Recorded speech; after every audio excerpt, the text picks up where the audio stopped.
आपका बहुत बहुत हार्दिक स्वागत और अभिनंदन है। आज के इस साक्षात्कार में पुनः आप अपने ज्वलंत विचारों के साथ प्रस्तुत हैं हम लोगों के बीच। धन्यवाद। तो गुलेरिया सर, सबसे महत्वपूर्ण प्रश्न ये, चाइना को क्या हो गया है? ये बार बार भारत के ऊपर अटैक करना चाहता है या उसकी गीदड़ भभकी चल रही है? इस पर आपके क्या विचार हैं? देखिए, इस संबंध में पहले हमें भारत और चाइना के संबंधों का ऐतिहासिक पृष्ठभूमि में जाना पड़ेगा। कुछ हमें इतिहास के पन्ने पलटने पड़ेंगे, तभी हम आज की परिस्थिति को समझ सकते हैं। जब भारत 1947 में आज़ाद हुआ था, तब इंडिपेंडेंटली चाइना कहीं भी एग्जिस्ट नहीं करता था।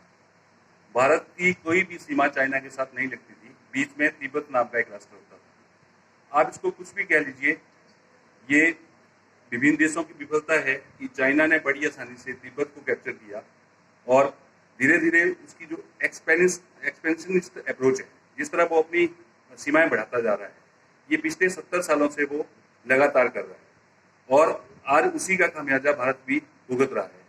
हमने अगर 1962 वॉर में अगर हम सफल होते चाइना को रोकने में, तो शायद आज ये परिस्थिति नहीं होती। और देखिए, 1954 में इंडिया के प्राइम मिनिस्टर पंडित जवाहरलाल नेहरू ने जब पंचशील समझौता किया था चाइना के साथ, तो उसके बाद शायद हमने ब्लाइंडली ये विश्वास कर लिया कि चाइना और हमारी दोस्ती बहुत गहरी है, चाइना कभी भी भारत के खिलाफ कोई कदम नहीं उठाने वाला है। जब 1960 में चाइना के प्राइम मिनिस्टर ने भारत की यात्रा की थी, तो उन्होंने भारतीय नेतृत्व को बहुत अच्छी तरह से भांप लिया कि ये लोग पंचशील में बहुत विश्वास करते हैं और युद्ध के लिए बिल्कुल भी तैयार नहीं है। 1959 में जब दलाई लामा तिब्बत छोड़ के लहासा को जब कैप्चर किया गया था, तो 1959 में दलाई लामा भारत आ गए थे। उनके बहुत सारे अनुयायी भी उनके साथ आए थे।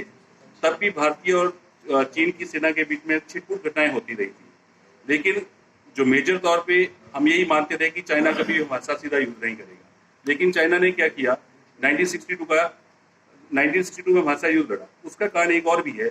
जब नॉन अलाइन मूवमेंट हमने स्टार्ट किया, तो हम लोग एशिया के एक मुख्य नेता के तौर पे उभर कर सामने आए और चाइना का पूरे विश्व में क्रिटिसिज्म हो रहा था कि उसने तिब्बत को कैप्चर किया। उसकी जो एक्सपेंशनिस्ट अप्रोच थी, उसको लेके लोग उसका विरोध कर रहे थे। तो चाइना ने उस टाइम भारत की छवि को धूमिल करने के लिए ये प्रयत्न किया था। अब अगर आज आप देखते हैं कि भारत के ऊपर इतना दबाव बनाया जा रहा है, चाइना हमारे साथ सीधा युद्ध के लिए आ रहा है, आज भी वही परिस्थिति है।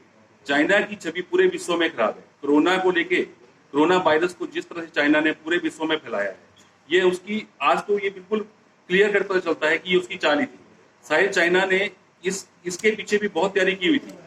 चाइना यहाँ फेल हो गया। चाइना ने सोचा था कि भारत में कोरोना जो है वो बहुत ज्यादा स्केल पे फैल जाएगा, तो उसके लिए बॉर्डर पे एनक्रोचमेंट करना आसान हो जाएगा। लेकिन आप ये देखिए कि ये भारतीय प्रधानमंत्री और भारतीय सरकार की सफलता है कि कोरोना इस स्तर तक नहीं फैल पाया और आज हम बॉर्डर पर उसका दृढ़ता से सामना कर रहे हैं। नहीं, बिल्कुल आप सही कह रहे हैं, लेकिन आपसे एक महत्वपूर्ण प्रश्न यह है कि चाइना को पहले कटा तरबूजा या खुला दरवाजा कहा जाता था। जो मन चाहे वो चाइना पे अटैक कर देता था।